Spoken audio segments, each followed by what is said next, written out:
बहुत बहुत स्वागत है आपका मेरे चैनल पर। किसी ने बहुत खूबसूरत बात बोली है कि जब इरादा कर लिया ऊंची उड़ान का तो फिजूल है देखना कद आसमान का। इसी खूबसूरत कोटेशन के साथ चलिए शुरू करते हैं।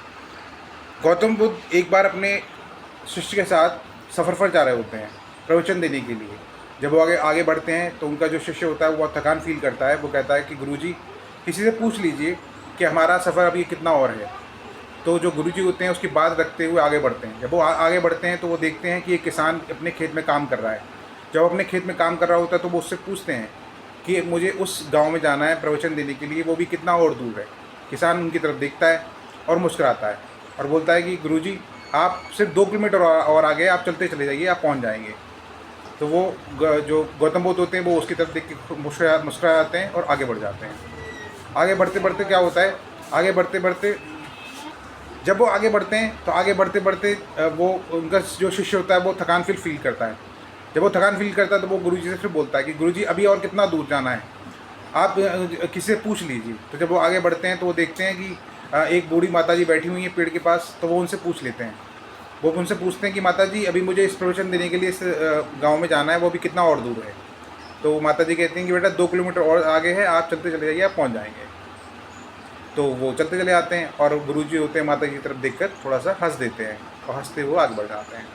जब वो आगे बढ़ जाते हैं तो वो आगे चलते चलते वो उनका जो शिष्य होता है वो फिर पूछता है, थकान फील करता है कि गुरुजी अभी तो 2 किलोमीटर हमने कब से कवर कर लिया है, अब तक हम पहुंच नहीं पाए हैं। तो जो उनका शिष्य होता है वो फिर कहता है कि गुरुजी किसी से फिर पूछ लीजिए, हम लोग जो है कहाँ तक पहुँच गए हैं, अभी कितना और आगे रह गया है। तो गुरुजी जो होते हैं, जो गौतम बुद्ध होते हैं, वो किसी थर्ड पर्सन से पूछते हैं। वो भी यही बोल देता है कि जो है अभी 2 किलोमीटर और आगे है, आप आगे जाने के बाद फिर आपको जो है आप अपनी डेस्टिनेशन पे पहुंच जाएंगे। चलते चले आते हैं दोनों लोग। तो बेसिकली इस कहानी का जो सार है वो ये है कि जब गुरुजी पहले पर्सन से मिलते हैं, फिर दूसरे से मिलते हैं, फिर तीसरे से मिलते हैं, तो आपने देखा होगा वो मुस्कुरा देते हैं, कभी हंस देते हैं। बेसिकली बात यह है कि गुरुजी को गौतम बुद्ध को ये बात पता थी कि वहाँ से डेस्टिनेशन 20-25 किलोमीटर दूर है, लेकिन अपने मोटिवेशन को बनाए रखने के लिए, अपने शिष्य के मोटिवेशन को बनाए रखने के लिए और किसान की मोटिवेशन को बनाए रखने के लिए वो एक दूसरे के सामने बहुत पोलाइटली पेश आते हुए, मुस्कुराहट के साथ पेश आते हुए, अपनी बात रखते हुए आगे बढ़ते चले आते हैं। तो मेरा कहने का तात्पर्य यही है, इस कहानी का जो सार है, इस कहानी का जो एम है वो यही है कि एक दूसरे को अच्छे से मोटिवेट करते रहिए, एक दूसरे को सपोर्ट करते रहिए, जो जेन्युइन पर्सन उनका साथ दीजिए और उनसे साथ लीजिए और आगे बढ़ते रहिए।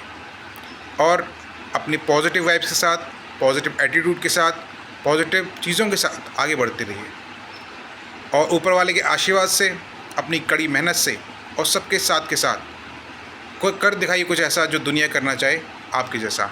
Thank you so much. जय हिंद, जय भारत।